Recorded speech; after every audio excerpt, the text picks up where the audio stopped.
नमस्कार मित्रों, मैं हूं डॉक्टर हरिनिवास और आप सुन रहे हैं प्रश्नोपनिषद। और इस समय दूसरा प्रश्न चल रहा है। कल हमने जहां तक सुना था उससे आगे की चर्चा शुरू करते हैं। देवानामसि बह्नितमः पितॄणां प्रथमा सुधा ऋषीणां चरितं सत्यम अथर्वांगिरसामपि। देवताओं में आप ही सबसे श्रेष्ठ बह्नितमा, अग्नि जैसे तेजस्वी हैं। पितरों में आप ही सबसे प्रथम स्वधा हैं। यानी जो भी श्रेष्ठ तत्व है, श्रीमद् भगवद गीता में जब विभूति योग आता है तो श्री कृष्ण कहते हैं कि भाई अकाराणाम अक्षराणाम अकारोष्णी द्वंद्वा सामासिकस्य च है, कवि नाम उष्णा, कवि पूरा अध्याय है वहां तो विभूति योग का।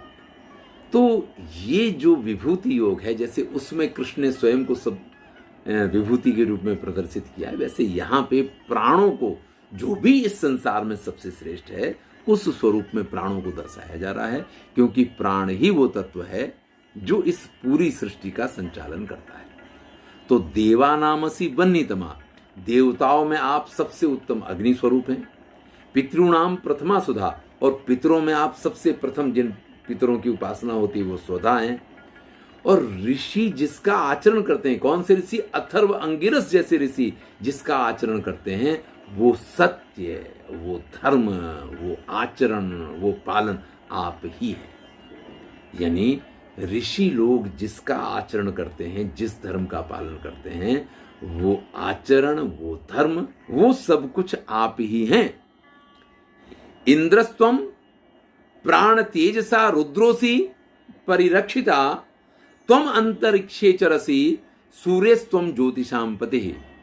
हे प्राणदेव, आप ही इंद्र हैं, आप ही लोगों की रक्षा करने वाले रुद्र हैं, आप ही अंतरिक्ष में विचरण करने वाले सूर्य हैं, जो समस्त ज्योतिषाम, तारागणों के सभी प्रकार के प्रकाशों के स्वामी हैं। वो सूर्य भी आप ही हैं। यदा त्वम अभिवर्षस्येथेमा प्राणते प्रजाः आनंद रूपा तिष्ठन्ति कामायान्न भविष्यतीति। जब आप आनंद पूर्वक पर्जन्य के रूप में वर्षा करते हैं तो ये समस्त प्रजा आनंद में आ जाती है कि भाई बरसात होगी तो अन्न उत्पन्न होगा, और अन्न अगर उत्पन्न होगा तो भैया प्राणों का संचरण होगा। तो वर्षा भी जो होती है वो अन्न के लिए होती है। श्रीमद् भगवद गीता में भी कहा है कि पर्जन्याद अन्न संभवा, कि पर्जन्य से अन्न की प्राप्ति होती है। तो उस स्थिति में जब आप बरसात करते हैं, जब आप बरसते हैं, तो अन्न की प्राप्ति होगी। इसलिए समस्त प्रजा जो है आनंद रूपा तिष्ठन्ति, अत्यंत आनंद में आ जाते हैं, क्योंकि उन्हें पता है कि अब आपने ये जो जल के रूप में इस पृथ्वी पे आगमन किया है, अब मन माने ढंग से जो उनको चाहिए उस अन्न की प्राप्ति उनको होगी। व्रात्यस्त्वं प्राणैकर्षिरत्ता विश्वस्य सतपतिः वयमाद्यस्य दातारः पिता तुम मातरिश्वना।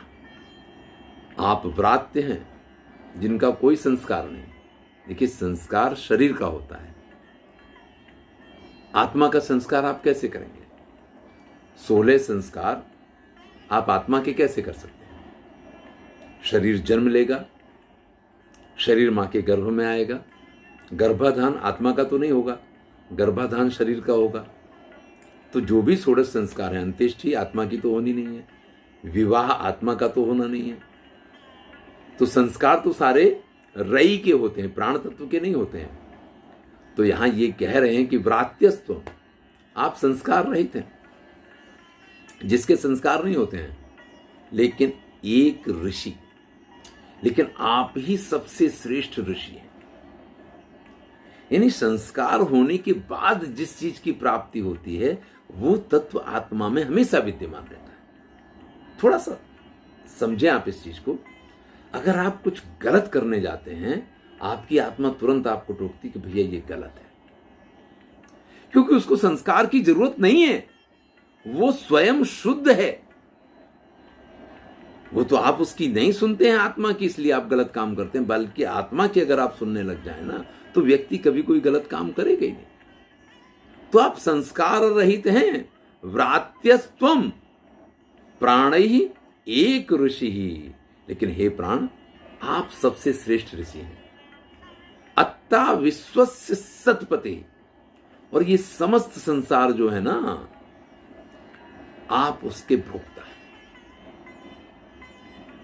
यानी यहां रई और प्राण, प्रकृति और पुरुष, तो प्रकृति में जो कुछ भी है वो पुरुष के लिए तो है।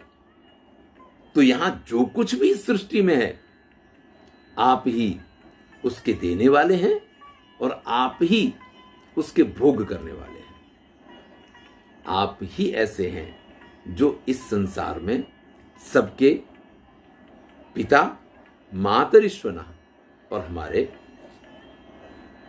मातरिश्वर, हर तरीके से, यानी आकाश में विचरण करने वाले जो मातरिश्वर प्राण तत्व हैं, आप ही वो हैं जो हमारे पिता स्वरूप हैं। याते तनुर्वाची प्रतिष्ठिता, या श्रोत्रे, या च चक्षुषी, या च मनसि संतता, शिवाम ताम कुरु मोत्क्रमी।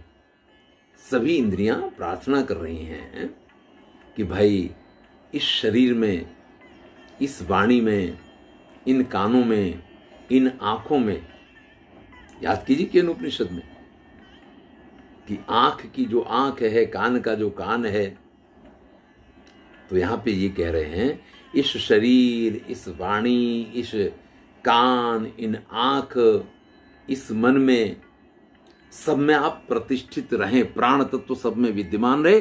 शिवाम ताम कुरु मोत्क्रमी ही, हम सबका कल्याण करो। और आप ये जो ऊर्ध्वगति कर रहे हैं, प्लीज रुक जाओ, नहीं तो अगर आप गए तो हमारा सबका तो बंटा ढार हो जाएगा। तो इस प्रकार से प्रार्थना शुरू की है।